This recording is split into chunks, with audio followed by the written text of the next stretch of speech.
बहुत ज़्यादा परेशान हूँ क्योंकि कंटिन्यू मेरे पास डीएम आ रहे हैं कि ये जो लखनऊ वाला इंसिडेंट हुआ इसमें मैंने कुछ बोला क्यों नहीं, एक्शन क्यों नहीं लिया, थप्पड़ क्यों नहीं मारा।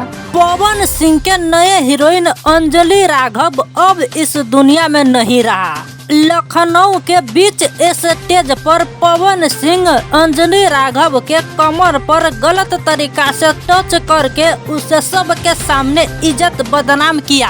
पहले तो पवन सिंह बहाना बनाकर उसका कमर टच करते हुए कहा कि रुक जाओ तुम्हारे कमर पर कुछ लगा है, लेकिन जब अच्छे से पता लगाया अंजलि राघव तब पता चला कि कुछ भी नहीं लगा हुआ था, बस हमें टच करने के लिए, मेरे कमर के छूने के लिए बहाना से तब छुआ है। आराम से एकदम गलत तरीका से हाथ सहजाते हुए तब टच किया, सोहराया, लेकिन अंजलि राघव इस समय कुछ नहीं किया। जब बाद में पता चला कि ये हमें गलत तरीका से टच किया है तब सोशल मीडिया के सामने आकर पूरा बदनाम किया पवन सिंह के।